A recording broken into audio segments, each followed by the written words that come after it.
बिस्मिल्लाहिर्रहमानिर्रहीम। कुछ अहम खबरों के साथ आपकी खिदमत में हाज़िर हुए हैं। आज सबसे पहले तो बात करेंगे बुशरा बीबी की रिहाई के हवाले से। इस्लामाबाद हाई कोर्ट ने बुशरा बीबी की ज़मानत मंजूर कर ली है और बड़ा ही मैं ये कहूँगा कि पाकिस्तान तहरीक इंसाफ़ के लिए ये खुशी का मकाम है, क्योंकि काफ़ी टाइम के बाद जो कि इमरान खान साहब के साथ जो गिरफ़्तार हुई थी बुशरा बीबी, उनकी अब रिहाई की जो रूपकार है बस वो जारी होनी है और उसके बाद बुशरा बीबी के ज़मानती मचलके जमा होंगे और उसके बाद उनको ज़मानत मिल जाएगी। तो इस हवाले से ये काफ़ी आप कह सकते हैं कि काफ़ी टाइम के बाद पाकिस्तान तहरीक इंसाफ़ के लिए एक मुस्बत ख़बर है। उसके बाद जब पाकिस्तान जो तहरीक इंसाफ़ की जो क़यादत है, कल उसका कोर कमेटी का इजलास हुआ और उन्होंने इस चीज़ पर जो तो कहा है कि वो तवज्जो दे रहे हैं कि जो इमरान खान साहब की रिहाई है उसको तेज़ किया जाएगा, उस चीज़ पर मेन फोकस किया जाएगा और साथ ही साथ जो कोर कमेटी है, जो टिकट होल्डर हैं जो पाकिस्तान तहरीक इंसाफ़ के, उनको भी मुतहर्रिक करने का ऐलान किया है। अब दूसरी तरफ जो दूसरी अहम खबर यह है कि जो 25 तारीख को जस्टिस काजी फ़ाइज़ ईसा साहब जो हैं वो रिटायर हो रहे हैं। उनकी जो मुद्दत मुलाजमत है वो पूरी हो रही है और उनके बाद जो नए चीफ़ जस्टिस हैं, नामज़द chief justice justice Yahya Afridi साहब, वो ओहदे का हल्फ उठाएंगे और उसके बाद जो एक अदालती प्रोसेस है, जो अदालती कार्रवाई है, उसका आगाज़ हो जाएगा। लेकिन यहाँ पर आप कह सकते हैं गेम इज़ ओवर, बिल्कुल भी नहीं ऐसा,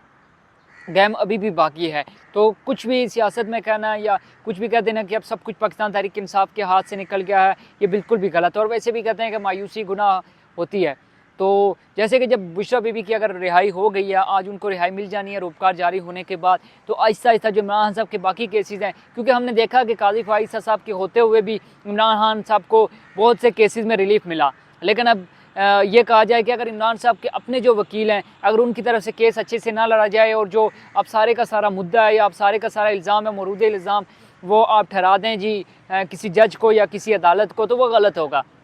मेरे ख्याल में बहुत से ऐसे केसेस थे जिनमें इमरान खान साहब के जो वकील हैं वो अच्छे से केस को नहीं लड़ पाए या उनका बिहेवियर इतना कोई अच्छा नहीं था कि बंदा कहे कि उनने वो इमरान खान साहब के साथ जो जज है उसने ज़्यादती की। अब आप पाकिस्तान तहरीक इंसाफ़ के जो ये बल्ले का निशान पाकिस्तान तहरीक इंसाफ़ से लिया गया था, उस हवाले से जब ये आई नज़रसानी दरख्वास्त आई सुप्रीम कोर्ट के अंदर, तो काजी फ़ाइज़ साहब इस केस की समाअत कर रहे थे।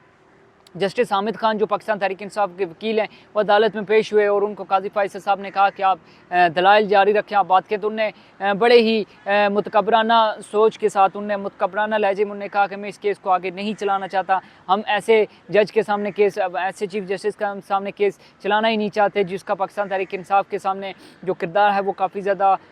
मशकूक हुआ हो। तो बहरहाल पाकिस्तान तहरीक इंसाफ़ के जो बहुत से केसेस हैं उनमें कोई बेहतर नताइज ना या बेहतर आउटपुट ना आने की वजह पाकिस्तान तहरीक इंसाफ़ के अपने वकील भी हैं। अब दूसरी जानिब जब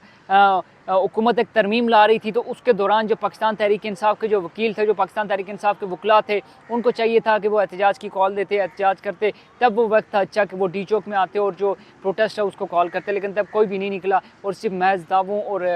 वादों की हद तक रहे। अब तो जो पाकिस्तान तहरीक इंसाफ़ के जो कारकुनान हैं या जो अवाम है वो भी शायद पाकिस्तान तहरीक इंसाफ़ के साथ ना निकले और ख़ासकर जो वज़ीर आला खैबर पख्तूनख्वा हैं अली अमीन गंडापुर साहब, उनके साथ तो बिल्कुल भी ना निकले, क्योंकि जिस तरह से उनने डी चौक में उनके साथ किया, उनको वहाँ पर छोड़ कर फ़रार हो गए और फिर 2 दिन के बाद उनका पता चला, तो मेरे ख्याल में उसके बाद कोई इतनी बड़ी तादाद उनके साथ नहीं निकलेगी। हालांकि उन्होंने पूरी जो खैबर पख्तूनख्वा हुकूमत है उसको अपने साथ वो किया हुआ था और वो उसके साथ वो लेकर आ रहे थे। बहरहाल अब देखना यह है कि क्योंकि बुशरा बीबी की रिहाई बस एक रूपकार जारी होनी है, मचल के जमा होने और उसके बाद उनकी जो रिहाई है वो अमल में लाई जाएगी। अब जो इमरान खान साहब के बाकी केसेस हैं, क्योंकि कोई इतना बड़ा मेजर केस है नहीं इमरान खान साहब के ऊपर, तोशा खाना 2 केस है, उसके ऊपर जो अदालत है वहाँ से फ़ैसला होना है और फिर कुछ भी कहना वैसे कबल अज़ वक्त होगा, क्योंकि पाकिस्तान का ये जो अदालती निज़ाम है इसमें कुछ भी कहना बड़ा मुश्किल होता है। तो इमरान खान साहब की जो रिहाई है, अगर वकला अच्छे तरीके से वो जदोजहद करें, अच्छे से केसेस को लड़ें, पाकिस्तान तहरीक इंसाफ़ जो एक स्ट्रीट मूवमेंट है, प्रोटेस्ट है, एक पुरअमन एहतजाज है, क्योंकि पुरअमन एहतजाज हर जो पार्टी है उसका हक़ होता है, लेकिन ये जलाओ गिराओ या तोड़ फोड़ की जो सियासत है, इस चीज़ से तो वैसे भी बात रहना चाहिए, किसी को भी नहीं करना चाहिए। हाँ, वो पाकिस्तान तहरीक इंसाफ़ कर रही हो,